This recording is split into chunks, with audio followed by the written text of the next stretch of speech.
do Instituto Educacional São José. Eu sou o professor Alberto Rodrigues, de Biologia. Estou aqui para dar continuidade aos nossos estudos sobre os grandes grupos de plantas, né?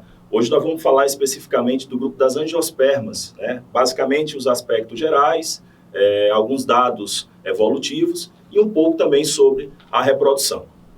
Galera, esse grupo, ele também pode ser denominado por antófita, né? Antófita quer dizer plantas que formam flores, não é? Plantas que possuem flores, que é exatamente uma das grandes aquisições evolutivas que esse grupo obteve, né? Essa característica de ter flor e também ter fruto permite ao grupo das angiospermas a possibilidade de gerar grande diversidade biológica, né? A flor ela é um atrativo para animais que favorece o processo de polinização cruzada.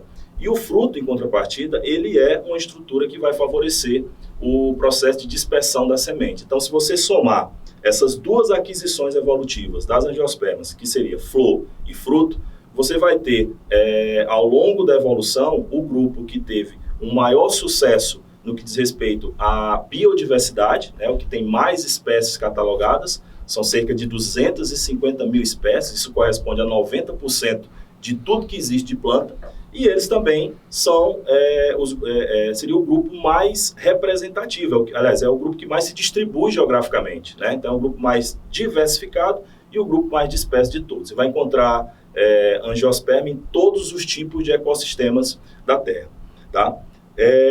Essa planta, ela possui flores adaptadas ao processo de zoofilia, que é a polinização feita por animais, né, o que favorece a diversidade biológica, e frutos adaptados à zoocoria, né, que é a dispersão da semente por animais. Então, essas duas adaptações deram essa grande vantagem de diversidade biológica bem ampla e também a dispersão de sua semente.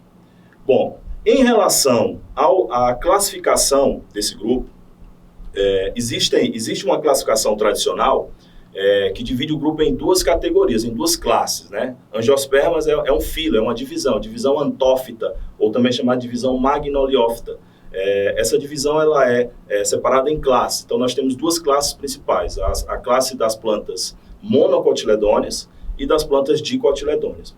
Como as dicotiledôneas, né, verificou-se em estudos sistemáticos mais recentes que ela não apresenta um único ancestral em comum, né, esse grupo, ou seja, ela é um grupo polifilético, certo? Então, esse grupo ele foi subdividido em dicotiledôneas basais e as eudicotiledôneas. Então, praticamente tudo que a gente conhece a respeito de diferenças morfológicas entre essas duas classes de plantas está relacionado ao grupo das eudicotiledôneas e das monocotiledôneas. Então, vamos aqui para algumas dessas diferenças. Bom, a primeira diferença seria a semente. A semente é uma estrutura que apresenta a função de armazenar reservas nutritivas através de uma estrutura chamada cotiledra, e ela também tem a função de proteção do embrião. Então, nas plantas monocotiledôneas, a gente observa que ela possui uma semente formada por um único cotilédone, tá? E esse cotilédone ele é reduzido e não apresenta reservas, que é o caso, por exemplo, dessa que está indicada, que é a semente do milho. O milho, na verdade, o grão de milho, na verdade, ele é um fruto e, ao mesmo tempo, no seu interior tem uma semente, né? No caso, por exemplo, do feijão, a gente observa a presença de dois cotilédones, certo? Então, as plantas dicotiledôneas possuem dois cotilédones, as monocotiledôneas possuem um cotilédone. Então, essa é a principal diferença entre os dois grupos. Ah, professor, mas eu não vou conseguir identificar, através da semente, a presença de um ou de dois cotilédones. Então, você vai analisar outros aspectos dessa planta, como, por exemplo, o sistema de raízes, né, o sistema radicular. Então, você pode perceber que nas plantas monocotiledôneas, tá, a raiz ela é fasciculada, ou seja, você observa que ela tem um formato de cabeleira, tá? Ela não é uma raiz que tem um eixo central, ela tem, na verdade, todas as raízes partindo da base caulinar, e por essa razão elas são chamadas de raízes adventícias. Já nas plantas dicotiledôneas, você observa a presença de um eixo central, tá? De uma raiz principal. E a partir dessa raiz principal é que se desenvolvem as raízes laterais. Então, esse sistema se chama pivotante ou axial. Um terceiro critério de classificação dessas plantas são as folhas, né? Em relação às folhas, a gente pode analisar duas características que diferenciam aí essas duas classes. Primeiro, a forma como ela está inserida no caule, certo? Se ela está inserida diretamente através da sua bainha ou se é através do pecíolo, e também as nervuras que ela possui no seu limbo, né? Então vamos às diferenças. As monocotiledôneas, elas apresentam uma folha invaginante. O que isso quer dizer? Quer dizer que o limbo, né, que é essa parte laminar da folha, ela está inserida no caule através de uma estrutura chamada bainha. Então é como se a folha abraçasse o caule, tá? Sem a presença daquele talo que a gente observa, por exemplo, em outras folhas, que é o caso das dicotiledôneas. Então, nas monocotiledôneas, você tem aqui uma folha invaginante, e nesse limbo, nessa lâmina, você percebe que as nervuras, aqueles desenhos que existem na folha, são nervuras que são paralelas, né? Nervuras paralelas umas às outras, tá? Então, a gente diz que essa folha ela é invaginante com um limbo paralelinérvel. Quer dizer o quê? Nervuras paralelas, tá? Nas eudicotiledôneas, a gente observa uma outra organização na folha. Seria o quê? Uma folha que se prende ao caule através de um pecíolo, então ela é uma folha peciolada, e as nervuras, observe que existe uma nervura central, tá? E a partir dessas nervuras central existem ramificações, então a gente usa a expressão peninérvia, tá? Ou seja, em formato de penas. Então existe uma ramificação, é também chamado de nervuras reticuladas, certo? Então é outra diferença que a gente pode observar aí nesse grupo de plantas. Em relação às flores, também é um outro critério morfológico importante, nós temos aí plantas monocotiledôneas, elas apresentam elementos florais múltiplos de 3. Então a gente chama de flores trímeras. O que são esses elementos florais, professor? São as pétalas, são as sépalas, são os estames, né, que são as estruturas reprodutoras, são os carpelos presentes na estrutura feminina, tá? Então as flores trímeras caracterizam as plantas monocotiledôneas. Já as eudicotiledôneas, elas são classificadas como tetrâmeras ou pentâmeras, ou seja, elas apresentam elementos florais múltiplos de 4 ou de 5, tá? Então, outro aspecto seria esse.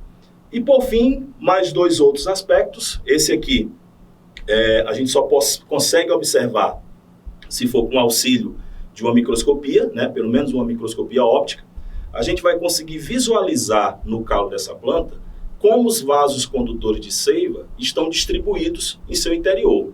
E aí a gente percebe que nas plantas monocotiledôneas, a organização desses vasos, ela é difusa, tá? A gente usa a expressão atactostelo, tá? Os vasos condutores, que são xilema e floema, eles estão espalhados nesse caule.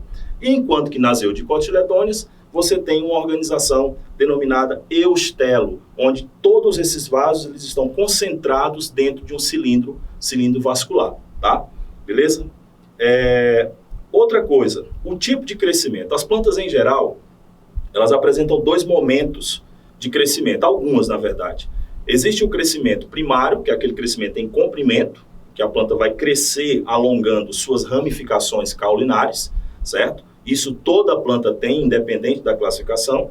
E tem o crescimento secundário, que é um crescimento em espessura, tá? Esse tema a gente vai discutir em outra aula lá na histologia vegetal.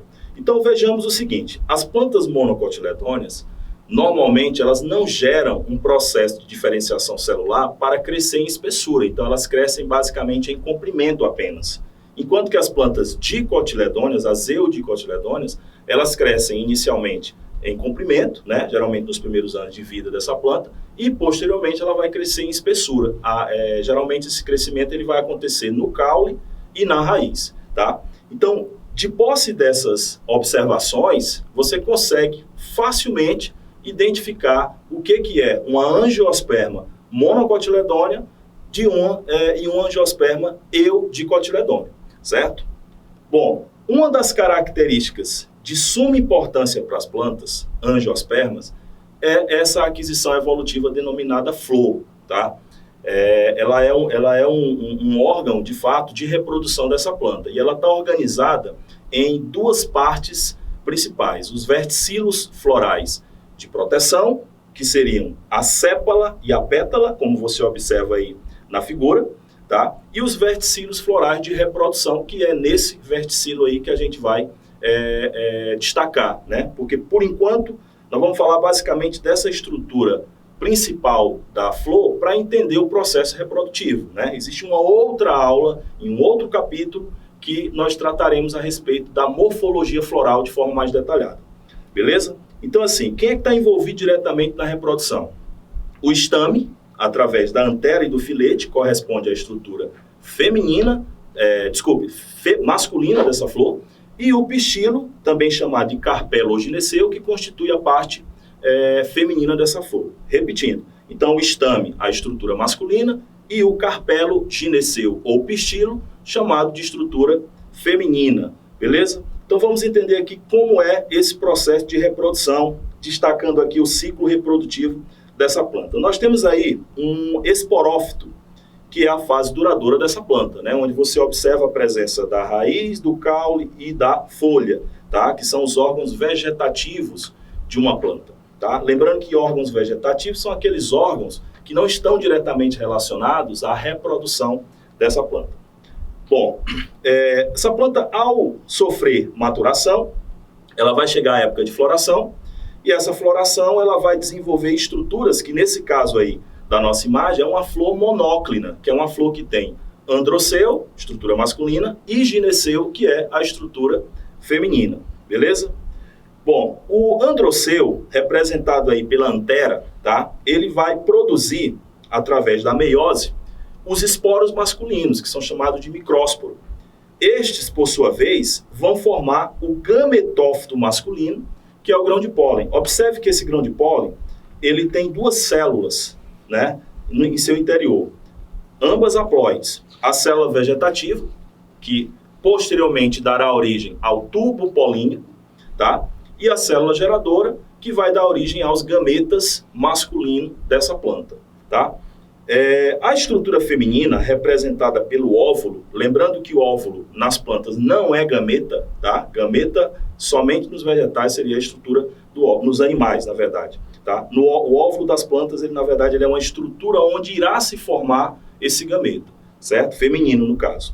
Então, o óvulo, ele tem em seu interior uma célula relativamente grande, que é chamada de célula-mãe do megásporo. Ela é uma célula diploide, certo? Que, através do processo de meiose, essa célula ela dá origem a 4 células, certo? Sendo uma delas uma célula que se desenvolve mais e que faz o papel de esporo feminino, certo? Lembrando que o esporófito, inicialmente, ele vai formar o esporo e o feminino, nesse caso, se chama megásporo, tá?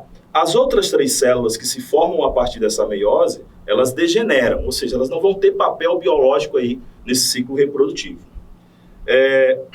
Esse megásporo, né, esse esporo feminino, ele passa por 3 mitoses consecutivas. E o resultado dessas 3 mitoses é exatamente a formação de 8 grupos de células, né? Se você observar aí na parte superior desse óvulo, nós temos 3 células, que são chamadas de antípodas. Na parte central, nós temos 2 núcleos, chamados de núcleos polares. Lá na base desse óvulo, nós temos mais 3 células. 2 que estão na lateral, são chamadas de sinérgides, e uma que está na região central, que é a oosfera, tá? O conjunto de todas essas estruturas que estão nesse interior se chama saco embrionário, que é o gametófito feminino das angiospermas. Mas observe que só está destacado aí 2 conjuntos de células, que são os núcleos polares e a oosfera. Justamente por quê? Porque somente esses 2 é que vão participar do processo reprodutivo, tá? Para concluir esse processo reprodutivo, o que falta, professor? Bom, precisa ter polinização. E aí essa polinização pode ser uma autopolinização, ou seja, a própria flor polinizar a estrutura do gineceu, ou pode ser uma polinização cruzada, intermediada aí pelo vento, ou por animais através do processo de zoofilia, beleza?